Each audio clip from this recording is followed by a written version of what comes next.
Hey, welcome to my subtropical permaculture paradise. My name is Tia Silvasy, and I just wanted to give you a little tour of some of the cool plants I got growing in my yard. So it's September 2021, and let me show you around. So let's start with the ground cover. This is my perennial peanut alternative lawn.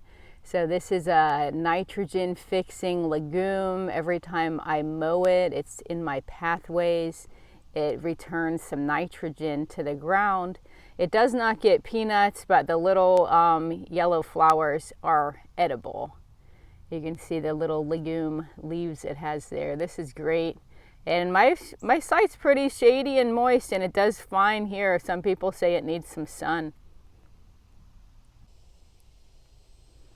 Here's a little featured creature. This is the eastern lubber grasshopper. This is actually native to Florida, although it looks a little foreign to me, but they're not necessarily bad.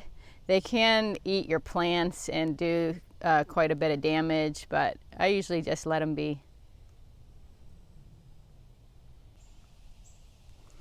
Here we have a sugarcane. So it's really hard to get the sugar out of this, but I like to grow it just for fun. It's fun to chew on the sugarcane and get a little juice out of there. It's also kind of a good chop and drop plant. It makes a lot of carbon. Sugarcane is a type of grass. So I'm continually cutting it back and using it in my compost pile. It's about 10 feet tall right now.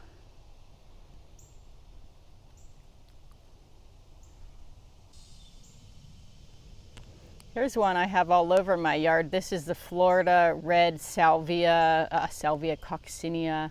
And this is great for shady sites like mine. I see the hummingbirds visit it, the butterflies, the bees. And it's good. It kind of pops up all over your yard. So once you have it, you have it. But it's not hard to pull up if you don't want it in a certain area. And it pretty much flowers year round, and it's a do nothing, Florida native plant.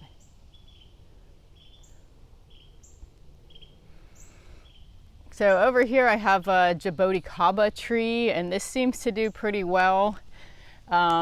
It can take a little bit of shade. It doesn't mind wet feet from time to time. The deer don't eat it in my backyard, which I have a big problem with a lot of other plants, them eating. Next to this, I have a red Hawaiian tea plant. And this doesn't really do too much. It's kind of a worthless ornamental, other than it just looks cool. And it makes me have that like tropical feel in my yard. It's easy to propagate from cutting, so I like to make a couple and put it around the property for a little splash of pink. Over here I have some shampoo ginger. So these are perennial, but they go dormant in the winter. They'll like completely die back, but you can squeeze the pine cone, some people call it pine cone ginger, and like a soapy kind of shampoo substance comes out once they're red like that. When they're still younger, they're green, and you can see the little flower on top of that. So this is super easy to divide and share. I'm always sharing this with friends. It actually grows a little fast, so I'm kind of taking it out of parts of the yard. I also have a Plumeria here and a little olive tree that doesn't really bear too much fruit, but it's fun to grow. I like to grow a lot of grasses. So this is the native Florida Fakahatchee grass, and I just chop and drop this one. It's a good source of biomass. So I have some planted here on the north side of my garden. Here's one of those tropical milkweeds. This is the larval host plant for the monarch and queen butterflies. And this is my vegetable garden right now. Not too much growing, just a couple seminal pumpkins in there. And then I have this big papaya tree growing in the middle of the garden. Probably got to take that out to get some good sunlight in here. So this is one of the bamboos that I have. It started out as a Buddha belly bamboo, but I think it reverted, so I'm gonna have to clear some of this out. But either way, it's a nice strong bamboo. And then over here I have a dwarf banana, and so these only get about 5 or 6 feet tall, so they're real easy. This right here is my turmeric plant. The gingers, the bananas, they do great in my yard. And this will also go dormant in the winter, and then you can dig up the root, the turmeric root, which is real medicinal and just super easy to grow here in Florida. Here's another one of the tropical milkweeds for the monarch butterflies. And then right here I have a vetiver grass. So vetiver is known as a chop and drop kind of plant. And I trim it back, I give it a big haircut, and it's kind of like my hay factory. You can see, you know, the vetiver leaves on the floor here. So making a mulch where I'm at in the country, it's hard to get the tree trimmers to come drop some loads of mulch. So I gotta make my own out of these grasses, like this vetiver grass. And the roots are used, the vetiver roots, but it's a lot of work to dig them up. And then over here is a really good smelling plant. This is a butterfly ginger, or white ginger, and this smells so good. And this is an evergreen ginger plant, so it will just stay green year round. Kind of like the bananas and stuff. After it's done flowering, then you can chop it all the way to the base, and then new ones grow up. So this is a great plant for wet and shady areas.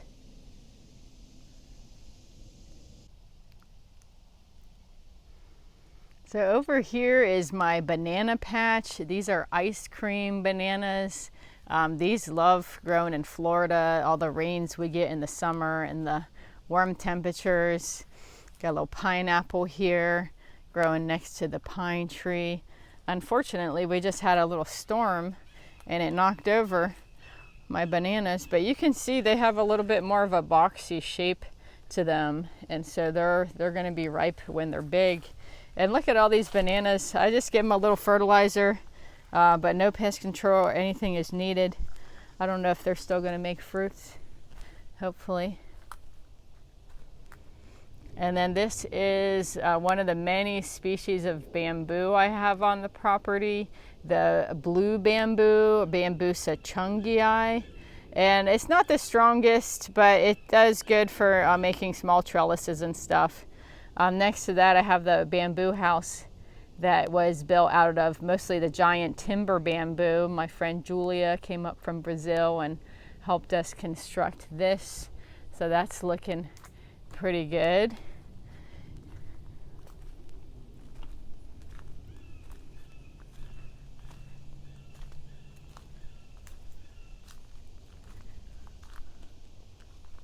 So I have another patch of bananas here.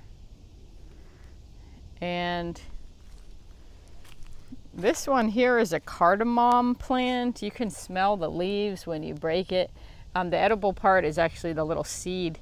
But this is another evergreen type of ginger that does really well in the shady spots in my yard.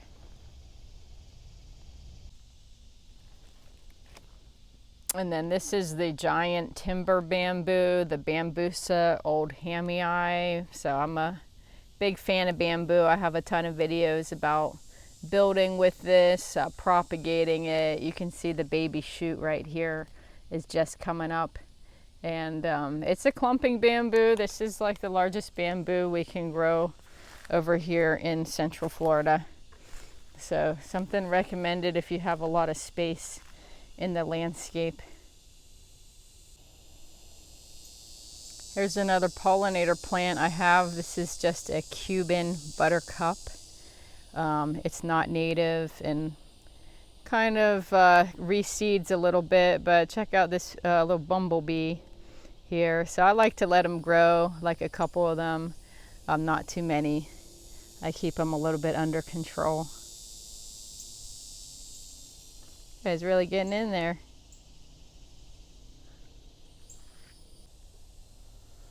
And here, this one is the cranberry hibiscus. So those little leaves, you know, right up in the top here, those are the most tastiest to eat. I like to eat them raw in the salad, and they have a little sweet tart cranberry taste. These are easy to propagate from seed or cutting. And behind that I have a little Barbados cherry tree. It's kind of hard to see in with everything else there along the native saw palmettos, and I have a pigeon pea behind that, and the native bay tree. Here's a blackberry lily. It's kind of do nothing ornamental, but it is sure pretty, all those little black spots in the leaves. And then I have this native fire bush here, and this is the native type, real good attractor for hummingbirds and butterflies.